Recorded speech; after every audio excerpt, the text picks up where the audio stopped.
songwriting mistakes I almost made so you can learn where I almost failed. Endless yapping edition. I'm using VTubing to bring my own Disney-esque fairy tale characters to life, and this was a pitfall that I fell into when I really should have known better, but for some reason it didn't click until I did this. So here's the story. I already told you about one problem that Soliana's I Want song had and how I fixed it, but there was a separate problem that needed a separate solution. For Calxiyn Cares Too Much veterans, you'll know that my favorite go-to example of blending exposition with emotion is Belle's "There goes the baker with his tray, like always, the same old bread and rolls to sell." I say that Has-Been Hotel often does "There goes the baker," statement, no emotion. Whereas Wish only does, like always, vague emotion but no opinion or elaboration.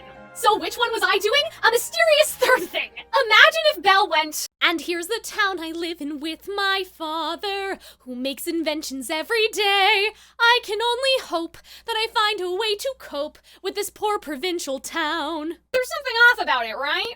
Now, part of the problem was that Soliana was originally writing a letter, and that's a very different scene partner compared to Belle, who was talking to herself, and so inherently, Soliana had to catch up this person who doesn't know her, so there were a lot of things that she had to tell them. But changing that didn't fully resolve the issue. Even though I've heard Howard Ashman's lyrics thousands of times, I did another thorough analysis, and that's when I realized it. Like, it was like seeing the song for the very first time all over again. Wait a minute! Ariel never says, "By the way, I'm the princess and my dad's the king and our mom died." Ariel reflects on the conflict with Triton in a way that if you never saw the movie, you would understand what's going on, but they don't even say his name or anything like that. Belle doesn't dump her entire backstory and then talk about the baker because she knows her own story already. I was trying to fit all of this and more into Soliana's song. Did the lack of conflict that I talked about in the last short contribute to this? Yes, because before I added the monster for her to fight, there was nothing else for her to sing about except for her past, her boring life. But again, I made this a separate short because it is a separate pitfall. Musical theater requires specificity, of course, which includes plot specificity, but the specificity needs to be in relation to the moment. And like I said, I knew this, but it sneaks up on you easier than you think. Like if you think about your mind like a little room, and Soliana is in the room and you're imagining what she would say, sometimes the Calxiyn sneaks in through the back door, the writer in you, and thinks, oh, but as a writer, this is what I think the audience needs to know, and those two things become in conflict with each other. I had to recenter myself on, as Glenn Slater puts it, making sure that Calxiyn, that the writer, that the master hand, disappears.